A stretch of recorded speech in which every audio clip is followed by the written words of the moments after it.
In this episode of the Ask Jason Gelios show, I'll be sharing with you the top 10 documents that are needed to apply for a mortgage.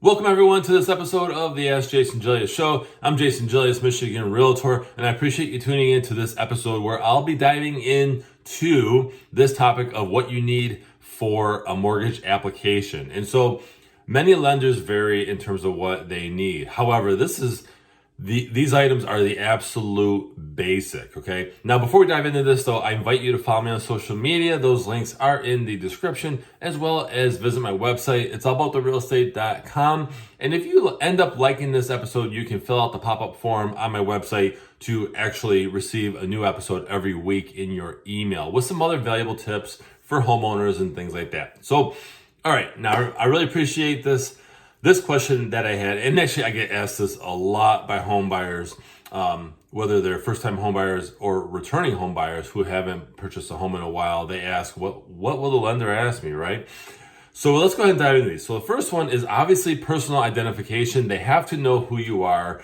So at the very least, they will ask you for your driver's license or state ID, whatever you have. Chances are you have a driver's license. So, but again, state issued driver's license is also basically a necessity. Or rather, it's, okay. So, okay. Now, number two is the social security card. So many times they'll ask you for this, or they'll at least ask you for your social security number. That's how they pull credit, is they run your social and they get your credit report, okay? And it should actually match, like your name should match who you are. If there's a discrepancy there, which sometimes there are, sometimes there's errors, right? Then you want to let the lender know that or address that, okay? Number three is pay stubs. They will want your proof of income. And so typically they want to verify your monthly income. And it also shows that you are employed because it's current, because they're going to be asking you for the last month or two. And if you're self-employed, which we're going to dive into this number 5, but I will tell you that if you're self-employed, they may ask for more bank statements or your profit and loss from your tax documents, okay? Which brings me to number 4 is your bank statements. So bank statements are required to obtain a pre-approval because they help verify your income. They show that you can afford your down payment. They also uncover any red flags, and I'm sorry, but they will. It will reveal bounced checks, insufficient funds, unstable income, right? For example, if you're saying that you get direct deposit of X amount a month, and then it's less in your last month's bank statement, they may ask what happened. Did your hours go down? Did you take vacation that was unpaid, whatever? They're going to want to know that. And then payments to other bank accounts and large deposits. Lenders don't like huge deposits in your account. You would think they would, but it kind of gives them a red flag, like, okay, where did that come from? And so many times home buyer applicants will need to explain that. Number 5, tax documents. Certain tax documents, the absolute basics are your past 2 W-2 forms, so your past 2 years, okay? And going back to that self-employed comment I made, they will ask you again for your profit and loss, and then they'll actually calculate that, which you should have a profit and loss if you have a business that is, or if you're self-employed, like you're a freelancer or whatever. They want to calculate how much your income is after your expenses. And so that's where the profit and loss comes in.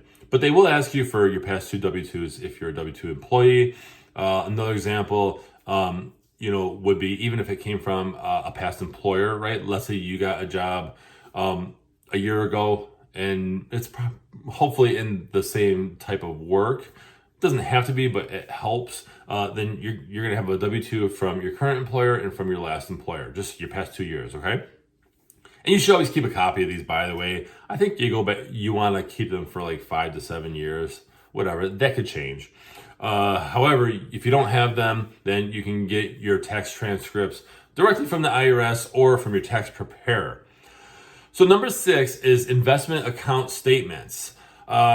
not just savings and checking accounts, right? That's not the only thing that lenders look at. They look at things like assets. So your 401k, 403b, IRAs, stocks, mutual funds, any other form of investment, especially if you are getting paid dividends, that just shows that you are a stronger applicant because you have resources just in case you fall on desperate hard times. You can probably pull from one of these and actually help you pay your mortgage. And so it makes you less risk. And by the way, contact a financial advisor on that advice. I am not a financial advisor in any way, shape, or form. I don't want to be. I find that boring. But just know that lenders will ask for proof of investment account statements, recent ones, by the way. Number 7, this is a huge one because people ask me, what is debt to income ratio? And so lenders will want to know what your monthly debts are. And they may ask you for a list. Many times they will go off of what your credit report says and reports, right? So it states, okay, you have a credit card that is a minimum $300 a month. You have a personal loan, you have a car loan, things like that, okay? These are called fixed debts, by the way. And so these could be, again, current rent or even a current mortgage. However, I note that if you're looking to get pre-approved and you have no intention on keeping your current home, right? For example, if you're a home seller and you're going to sell your home and you're going to buy a home, they won't count your current mortgage. However, they won't give you the loan and close on it unless that current mortgage is gone and sold. So many times home sellers, and this is like a side ramble, but it's true. Many times home sellers, they will get the process going on a house they want to buy. They get pre-approved. They're going through the process. They're getting the home inspection done, the appraisal done. And what happens is they get someone to buy their house, and then that closes, and that money may go towards the down payment on a new home, but they provide that closing statement to the lender that's going to finance the new home, and then they schedule that closing. So it's like a timed effort. So that's how that works, okay? But basically, auto loans, student loans, credit cards, personal loans, homeowners insurance. They may count that, they may not. However, they will count. They will put in a rough estimate on the new home. So if you're looking to get pre-approved for a new home, they will estimate roughly what homeowners insurance would be, because you have to have that, right? You absolutely have to have that. Any homeowners association fees that a new home may require, like if you already have a house in mind and you're familiar, you may say, oh yeah, there's an association fee in there of X amount. Especially if you're getting a new build and they pretty much know that. If you're in like phase 2 of the development, they already know what the association is going to be.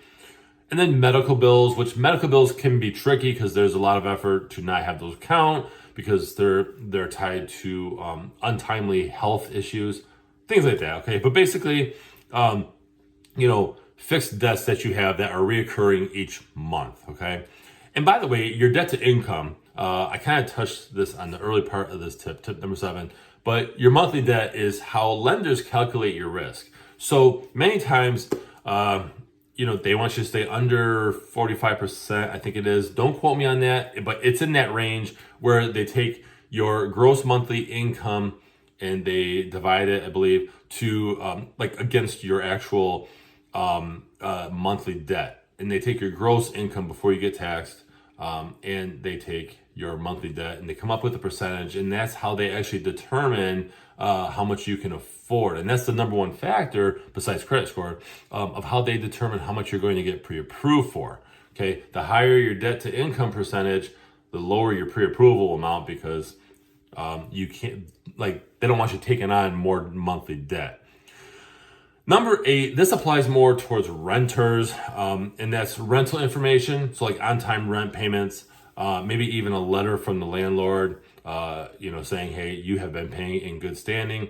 Many times I've seen lenders ask for the past 12 months or so of bank statements. If you're writing a check to your landlord or you're paying online bill pay or wherever, they want to see that fixed rent amount each month, and they want to see when it's coming out. And they want to make sure that you are actually a good on-time tenant, right? You're paying things on time.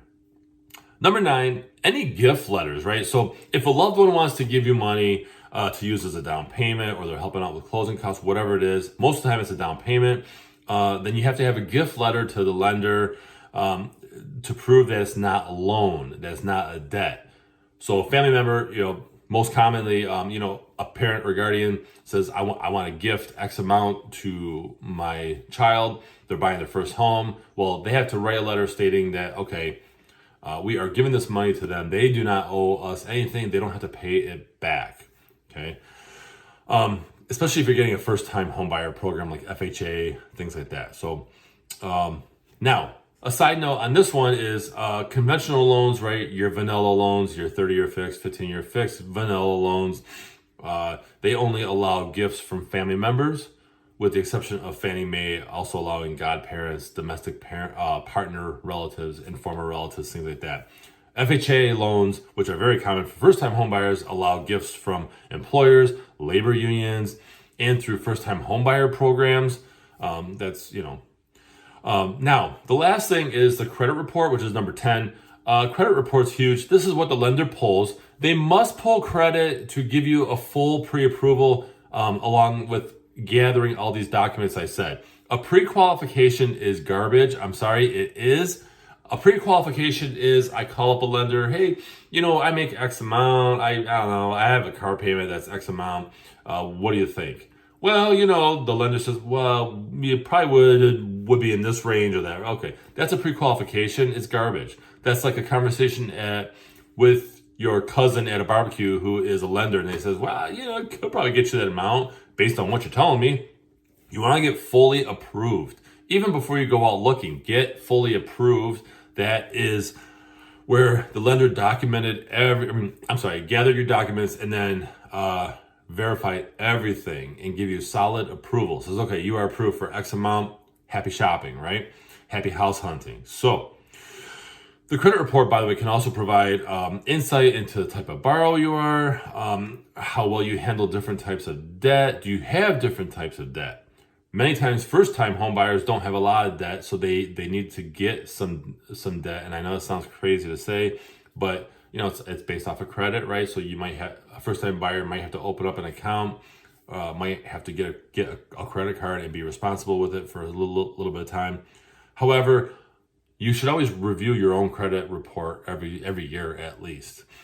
So in a nutshell, right? Although it was a pretty lengthy episode here, however, these are the top 10 documents that you will need to get pre-approved. I hope you enjoyed this episode. If you did, hit me a like, share this with somebody who will find value in this episode as well, and be sure to subscribe on YouTube. And by the way, follow me on social media. Those links are in the description, as well as visit my website. It's allabouttherealestate.com. I appreciate you watching.